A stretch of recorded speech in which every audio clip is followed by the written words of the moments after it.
Boa noite. O Globo Repórter de hoje vai nos levar a um país distante, quase desconhecido dos brasileiros. Mongólia, apenas 1 habitante por quilômetro quadrado. Lá estão lagos que guardam as águas mais puras do planeta e povos que ainda praticam a cultura nômade. Para chegar até eles, Nicolai Hulot e os pesquisadores da Operação Ushuaia atravessaram matas exuberantes. Encontraram homens e mulheres dispostos a transmitir aos filhos o que herdaram: a floresta, os rios de água limpa, as renas, a natureza e a vida. É o que nos revela o documentário O Espírito Nômade, uma produção francesa que o Globo Repórter exibe com exclusividade na TV aberta do Brasil. Um mundo perdido no século XXI. Mongólia, pátria da solidão, país dos cavaleiros do vento. Entre vizinhos poderosos, China e Rússia, ela se estende por milhares de quilômetros. Território de dimensões amazônicas, habitado por povos ainda nômades, sobreviventes da história. Gente que passa a vida mudando e depende da natureza para dar cada passo.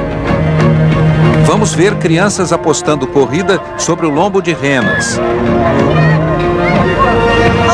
Conhecer mulheres que conversam com camelos e homens que caçam com águias. Cavalos selvagens.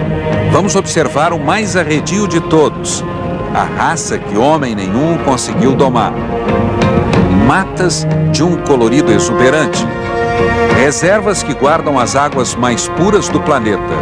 Lagos de um azul cobalto em contraste com o ouro das florestas. No rio onde os homens pescam armados com tridentes, vamos mergulhar em busca do maior salmão da terra.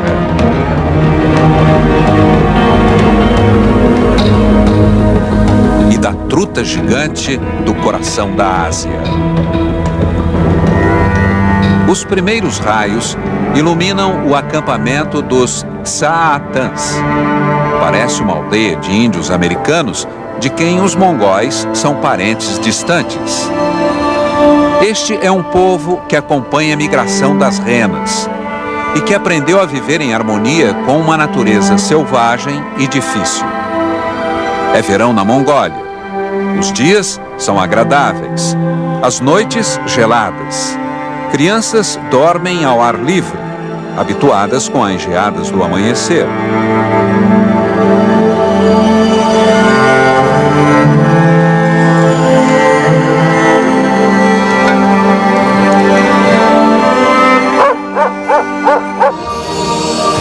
Mil quilômetros ao sul, outra paisagem.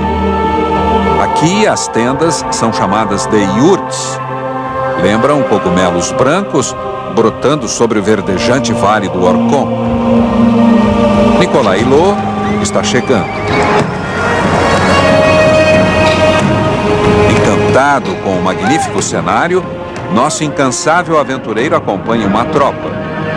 Os mongóis foram os primeiros a domesticar cavalos selvagens, há 5.000 anos. Diz um provérbio local que um mongol sem cavalo é como um pássaro sem asas. Lembra Nicolai? Nesta região, o lendário Gengis Khan reuniu pela primeira vez as tribos fiéis a ele. Daqui partiu o maior colonizador de todos os tempos, para fundar um império que se estendeu de Pequim à Sibéria. Essa cavalgada ao amanhecer é espetáculo testemunhado por poucos. Os mongóis impõem uma domesticação mínima aos animais, que precisam conservar o instinto selvagem, indispensável à sobrevivência. O ajuntamento matinal é sempre esportivo, uma brincadeira para os homens e, quem sabe, para os cavalos também. Este homem tenta controlar um destes animais semi-selvagens, a urga, Uma pesada vara-laço é usada desde os tempos dos cavaleiros das estepes.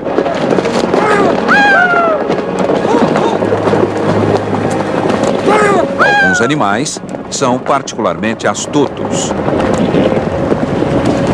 A captura acontece em loucas corridas que só terminam na entrada dos iurtes. Nicolas está impressionado com a maestria dos cavaleiros.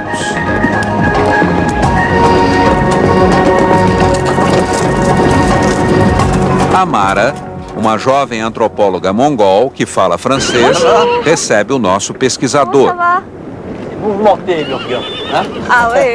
E explica, são várias categorias de animais. Esses são os chamados cavalos pastores, tão habilidosos que às vezes vão buscar o rebanho sozinhos.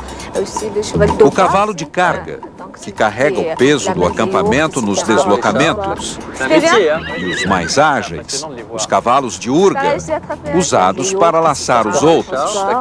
Cavalos de corrida, puros sangue, os mais ágeis. Nicolas lembra que a Mongólia já teve os cavalos postais. Isso mesmo. Idealizada por Gengis Khan, a rede postal equestre foi usada de forma alternativa até o fim da década de 40.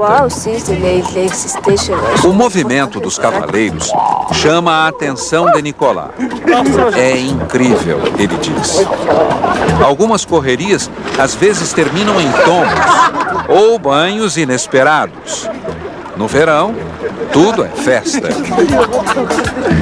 Nesta sociedade tão submissa à natureza, crianças também têm responsabilidades. São elas que cuidam do ajuntamento matinal das cabras, que ficam amarradas umas às outras na hora da ordenha. Uma parte do leite é transformada em queijo, um dos itens mais importantes na alimentação dos mongóis das estepes. Enki ajuda a mãe nesta tarefa, de bom grado. Mas, como todas as crianças mongóis, é apaixonada por corridas de cavalo. Estas medalhas simbolizam vitórias dos cavalos da comunidade na disputa do Naadan, que sempre acontece em julho. Hoje, meninos e meninas vão treinar para o grande momento, atentos aos conselhos dos mais velhos. O ritual começa com um gole do airak, o leite de jumenta fermentado. Dizem que traz felicidade. Certos de carregar a honra da família sobre os frágeis ombros, os jovens cavaleiros se lançam em um longo galope pela planície.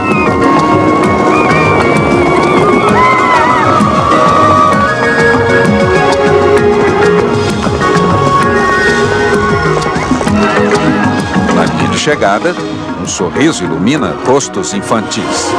Todos se sentem preparados para o dia D.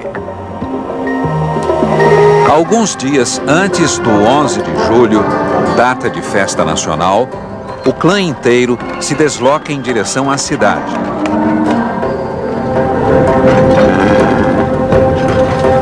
Homens e cavalos na mais absoluta sintonia. Uma caravana que, para nós, ocidentais, lembra cenas de cinema.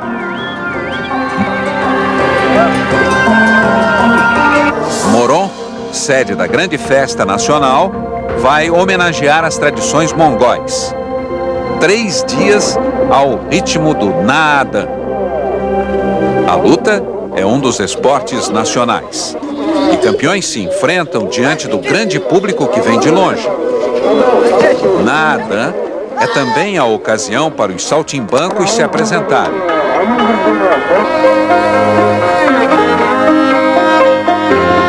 Esta contorcionista faz uma prova de elasticidade.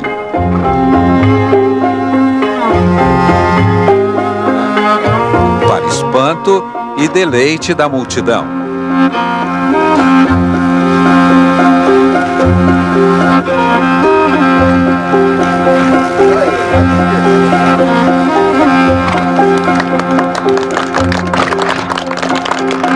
Chega a hora da corrida de cavalos. Meninos e meninas vestidos em solenes roupas de seda. A distância a ser percorrida varia de acordo com a idade dos animais. Para estes cavalos de 2 anos, serão 25 quilômetros.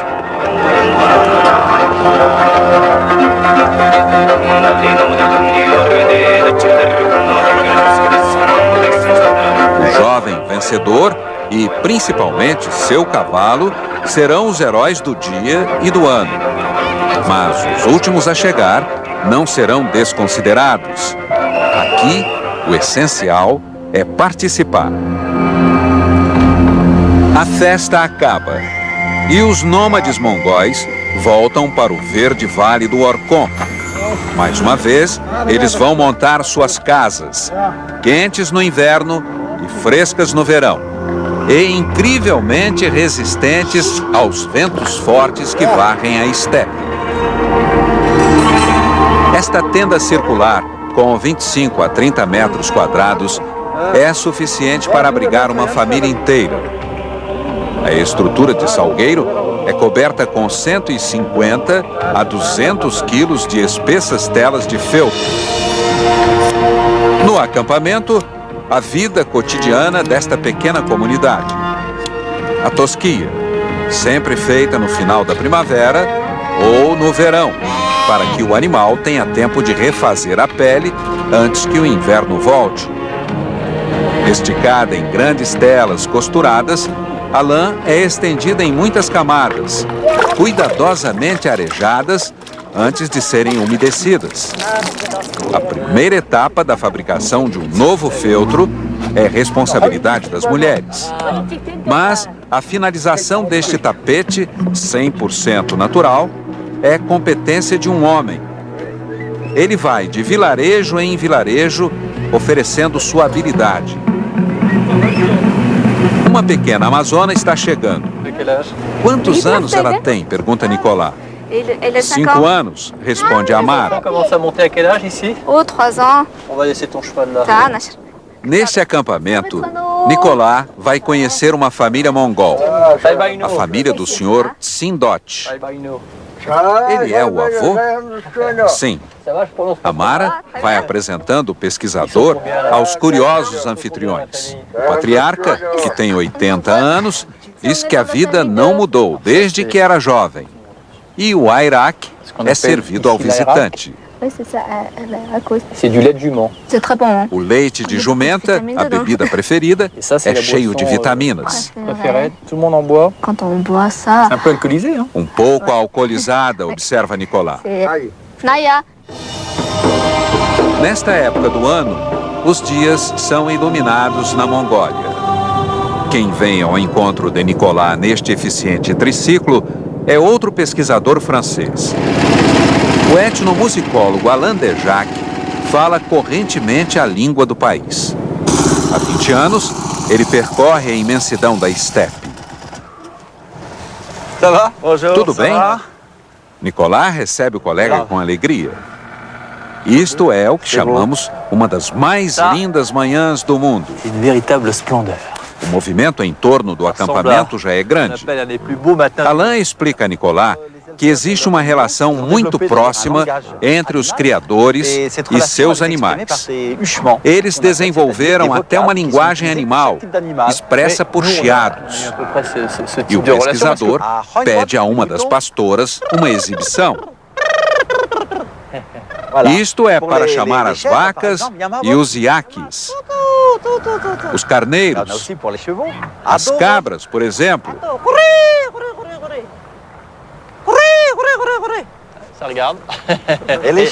E os camelos? Pergunta Nicolas. Quando ela chama, eles atendem. O que ela disse? Quer saber Nicolas? Disse, venha, venha, venha, responde Alain. Os mongóis sabem como se aproximar dos animais, mesmo dos selvagens. Mas a visita ao sul está terminando.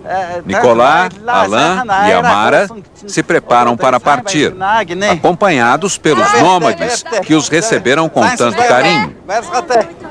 Nicolas promete voltar e diz que vai treinar para lutar com os homens do grupo.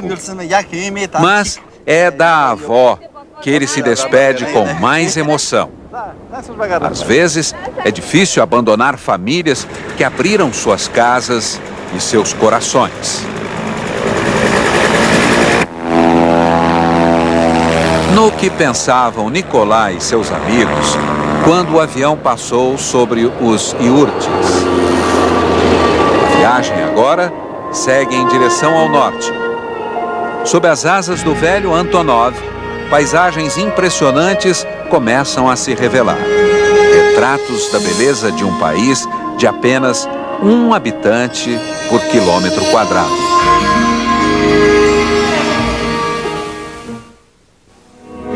Lagos de um azul impressionante, florestas pintadas de ouro e um mergulho em busca do maior salmão do mundo. Daqui a pouco. O grande lago de um azul impressionante.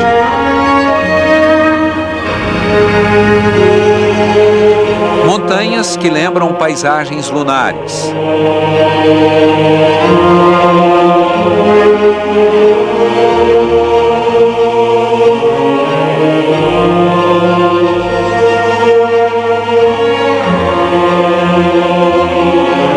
E as florestas cobertas de ouro. Agora, uma sucessão de vales secos se descortina sob as asas do avião. As vertentes expostas ao norte, mais úmidas, revestidas por tufeiras e pelas matas, refúgio de ursos e lobos. E as vertentes expostas ao sul, secas, atapetadas apenas por uma grama rasa.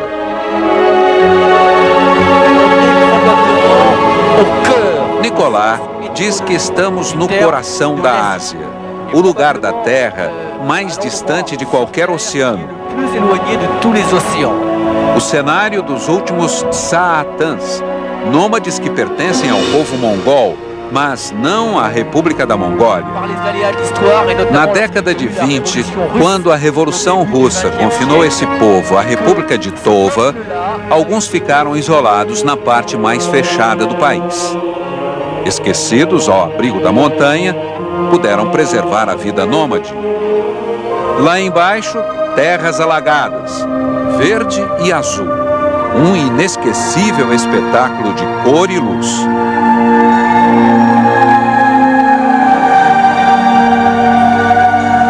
E o sol iluminando as águas.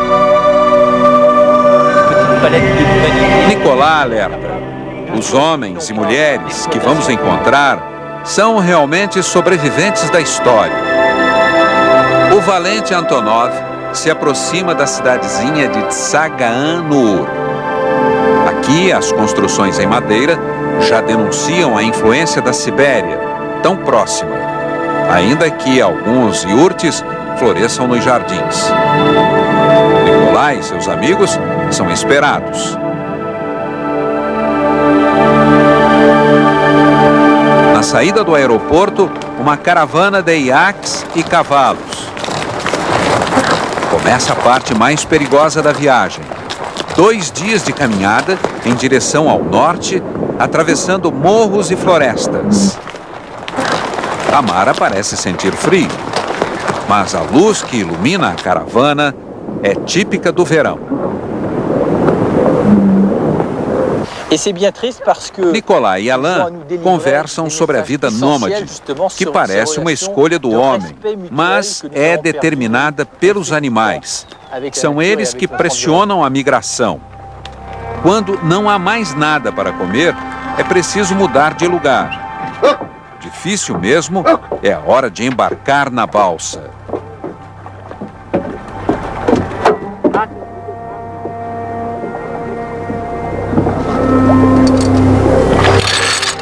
A caravana agora entra na imensa taiga que representa, sozinha, 1/4 das florestas do planeta. Algumas partes, chamadas Aurmani, são impenetráveis. Quem não conhece o Aurmani, não conhece o medo, diz um velho provérbio siberiano. Neste espaço, onde a natureza é rainha, vivem os Tsaatans, homens e mulheres que escolheram as mais frias florestas da Mongólia, longe de qualquer civilização.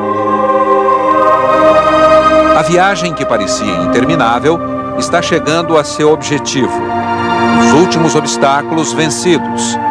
E por trás das árvores da taiga, a equipe finalmente pode ver o acampamento. Uma chegada emocionante.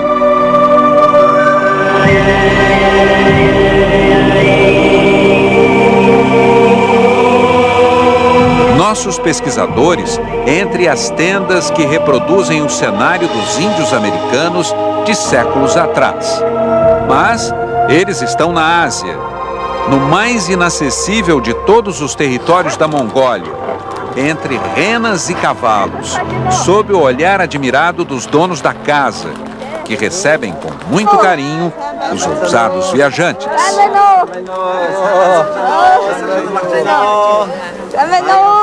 Diga-lhes que moram num dos lugares mais bonitos da terra, pede Nicolás. A Mara vai traduzindo cumprimentos e boas-vindas. A primeira conversa revelou a distância entre as duas culturas.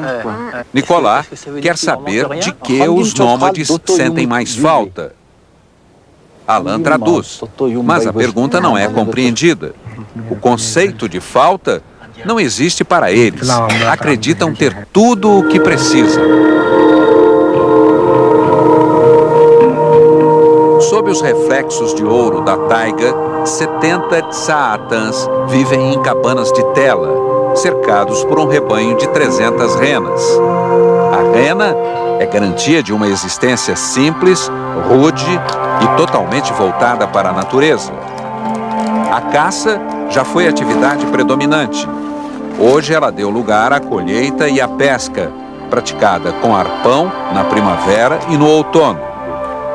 Os homens tomam um cuidado especial na fabricação do material. Uma longa vara de salgueiro com um tridente de pontas bem afiadas. O biólogo Laurent Balesta e a equipe de mergulho vieram ao encontro de Nicolás. Juntos, eles pretendem explorar uma parte do sistema aquático da região. Será a primeira vez. Todo o material transportado por renas. Mas não é fácil prender o equipamento, apesar da doçura dos animais. A caravana parte, pescadores e mergulhadores. Estas árvores, aparentemente frágeis, são recordistas em resistência ao frio. Chegam a suportar 70 graus negativos. As montanhas do norte da Mongólia são encharcadas de água doce de uma incrível pureza. Alguns lagos minúsculos e centenas de grandes lagos transbordam e alimentam milhares de rios. Quando se sobrevoa a região, aparecem os lençóis freáticos de um azul profundo, que brilham entre as matas douradas. É a primeira vez que pesquisadores vão estudar a vida destes lagos. Laurent e Nicolás se preparam para um longo mergulho, não de tempo, mas de extensão. Partindo deste lago de altitude, eles vão se deixar levar pela corrente até o escoadouro, na esperança de ver um dos maiores peixes de água doce, Taimen, o maior salmão da terra. Ele chega a atingir mais de 1,5 metros, mas é de difícil aproximação. Os pescadores Tsaatans se posicionaram na beira de um dos escoadouros. As estranhas varas de pescar mergulham na corrente e nas águas profundas. Olhos e reflexos. Eles precisam esperar que o peixe passe no eixo do tridente para dar o golpe, quase sempre certeiro.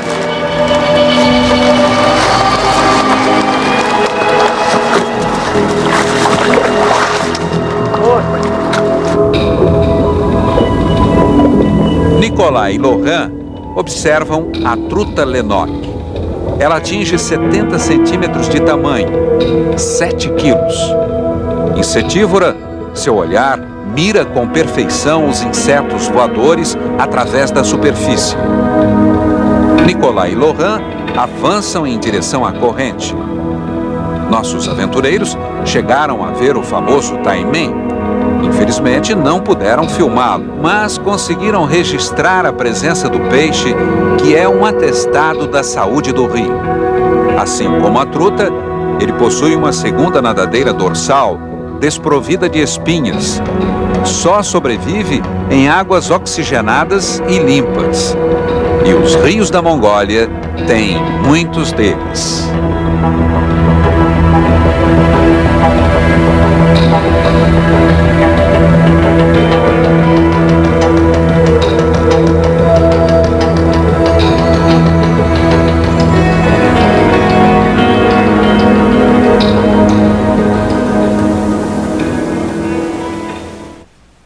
Homens que caçam com águias e o mais selvagem de todos os cavalos, a raça que nenhum cavaleiro conseguiu domar. Veja a seguir. O mosteiro de Zanabazar domina o Vale do Orkhon. É um dos mais antigos da Mongólia. Xamanistas desde o século XIII, os mongóis sofreram a influência dos países vizinhos, budistas. Muitos ofícios regulam a vida dos 100 monges do mosteiro.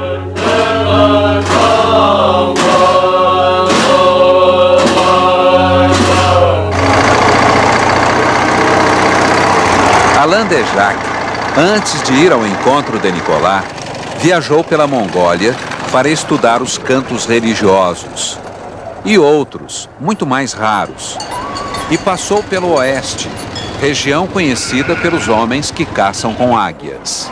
Os representantes deste povo foram, em sua maioria, expulsos do solo russo na época soviética e se refugiaram neste lugar, onde a vida é muito mais difícil do que na vasta planície verdejante. Alain pesquisa as sonoridades que melhor exprimem a alma deste povo. Seu trabalho nos permite compreender o importante lugar dado aos músicos nas sociedades isoladas da Ásia Central. Nosso pesquisador percorre os vilarejos em busca de sons desconhecidos. Aqui ele sabe que vai encontrar intérpretes de um repertório original. Estes cavaleiros são especialistas em canto difônico. 2 notas simultâneas produzidas pela única voz, uma técnica vocal milenar. Para estes homens, os cantos devem vibrar na natureza, num espaço grandioso.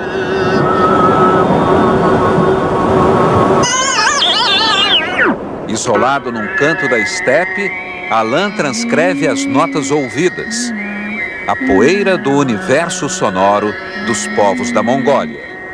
Nesta época do ano, as montanhas da Mongólia são testemunhas de cenas surpreendentes. Veja este homem, um criador de animais e caçador.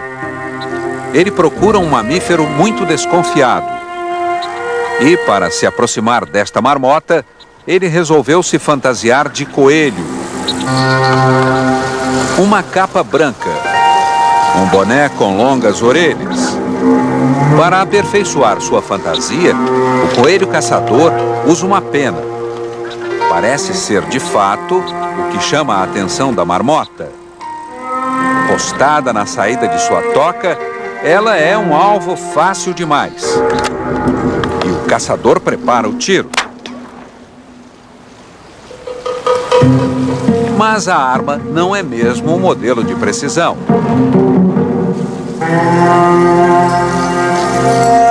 Monksog não é um caçador, mas conhece muito bem a bicharada da Mongólia. Biólogo, ele passa os dias trabalhando num imenso parque natural. Aqui os animais são protegidos. E quanta diversidade! Conforme a época do ano, passam por aqui lobos, gazelas, cabritos monteses da Sibéria, pelicanos, águias, até ursos, além de camelos, jumentos e cavalos selvagens.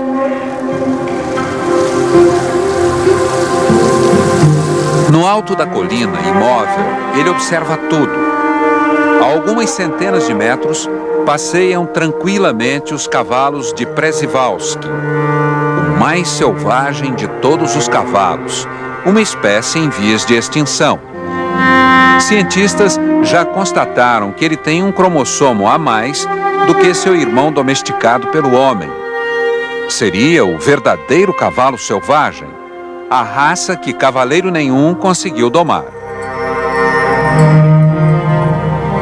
Protegidos na segurança do parque, estes são animais nunca perseguidos pelo homem.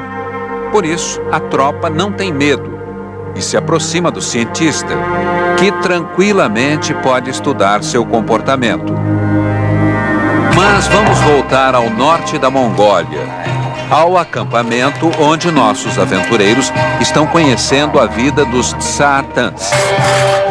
Os mongóis não se alteraram com a presença dos visitantes. Crianças brincam e ajudam os adultos no corte e transporte da lenha.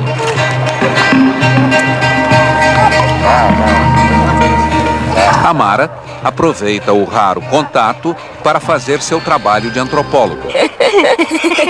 Montados em renas, dois homens partem para a floresta das Lárices. Eles buscam caça miúda, plantas e frutas e deixam os animais em um canto da floresta atapetado com líquens, alimento preferido das renas. Esta planta é uma associação de duas formas de micróbios elementares, um cogumelo e uma alga microscópica. Estranhas formas. Elas não parecem miniaturas da própria rena? Os dois cavaleiros encontraram uma frutinha muito semelhante à groselha selvagem. Eles experimentam e decidem. Vão levar para as famílias. A ordenha das renas domésticas é tarefa das mulheres. Um leite rico em proteínas, de grande valor nutritivo. Nada parece perturbar a vida simples dos Tsaatans. Tranquila como a superfície azul do lago próximo à pequena aldeia.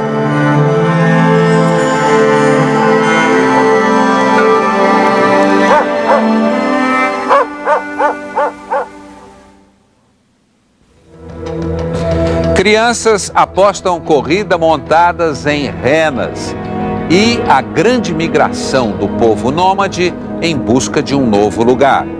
Veja a seguir. Fim de agosto no país dos Tsaatans. As crianças em idade escolar passaram o verão com os pais. Mas antes de voltarem para o internato na cidade, os jovens e adolescentes vão participar de uma disputa muito acirrada. Corrida de renas.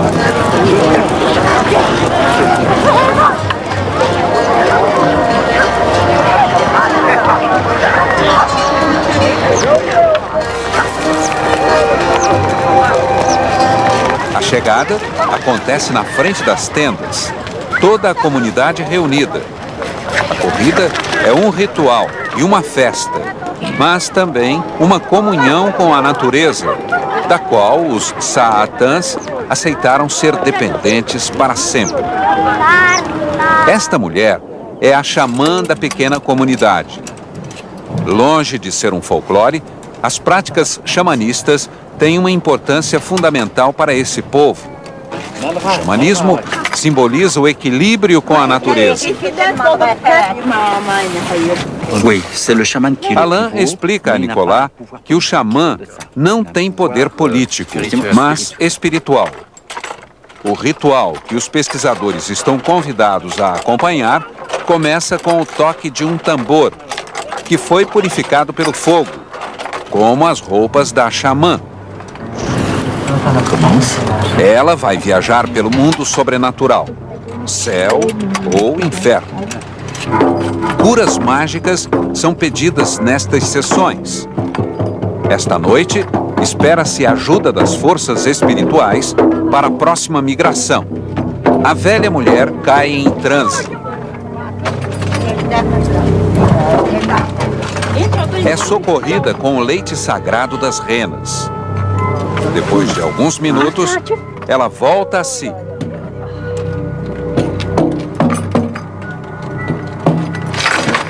continua sua viagem ao além.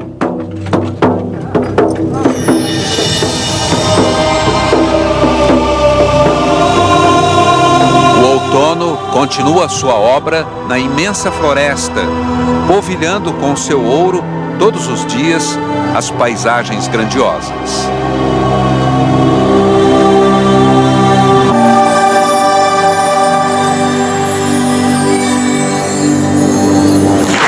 Pela manhã, os Tsaatãs desmontam o acampamento.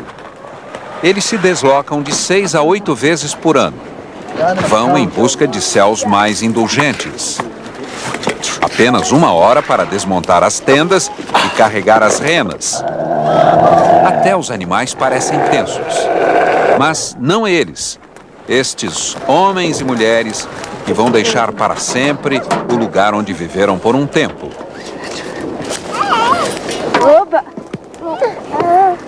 Crianças são agasalhadas e instaladas sobre as renas. Numa das regiões mais selvagens do mundo, eles partem sorrindo.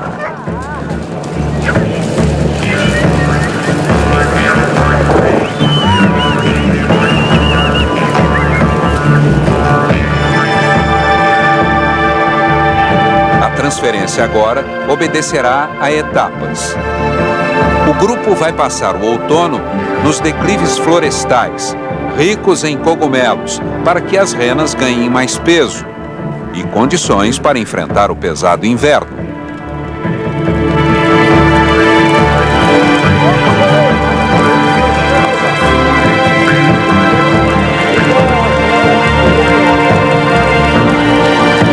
Nossos pesquisadores testemunham um capítulo heróico da história desse povo.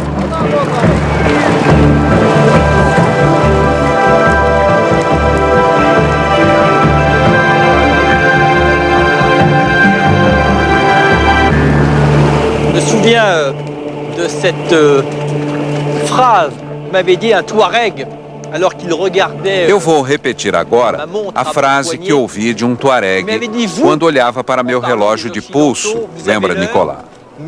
Vocês têm a hora, mas nós temos o tempo, me disse ele. Acho que a frase combina com o momento que vivemos, com estes homens que definitivamente têm outra relação com o tempo e o espaço. Les moments passés avec les nomades de Mongol ou de Satan. Os dias que passamos aqui foram maravilhosos. Acho que raramente uma comunidade humana nos deixou tão perturbados. Essa força mágica que lhes dá ânimo para encarar a natureza é extraordinária. Magnifique qui les anime pour faire face à la nature et s'en accommoder est quelque chose d'extraordinaire.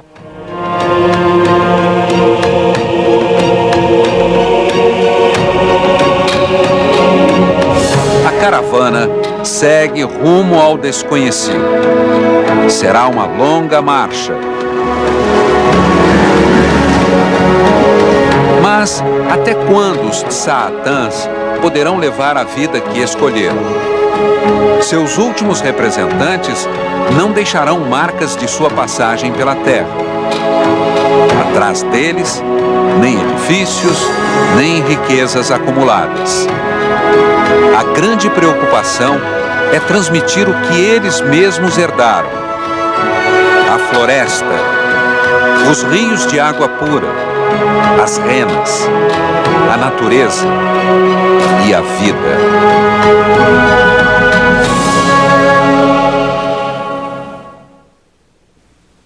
Florestas do Brasil. Na sua casa, as inesquecíveis aventuras do Globo Repórter pelas matas mais ricas do nosso país. Veja a seguir. Aventuras inesquecíveis pelas matas do Brasil. Embarque com a nossa equipe mais uma vez. A partir de segunda-feira, dia 17 de abril, você pode encontrar nas bancas o primeiro DVD do Globo Repórter.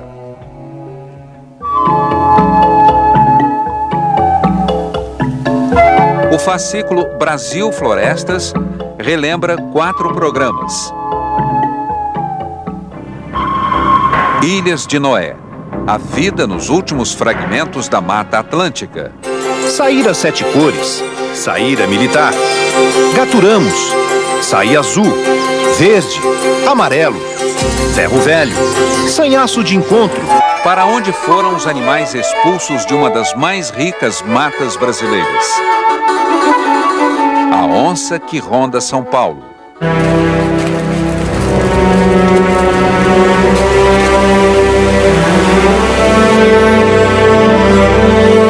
Serra do Cachimbo. No coração da floresta amazônica, um tesouro escondido.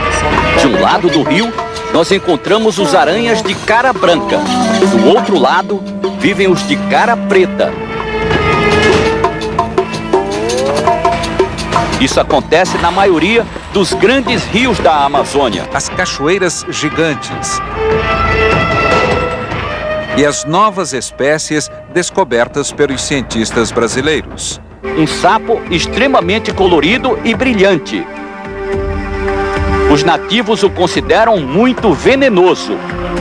A ciência não sabe nada sobre ele, não tem nem nome. Mata Atlântica Paraná. Progresso e destruição.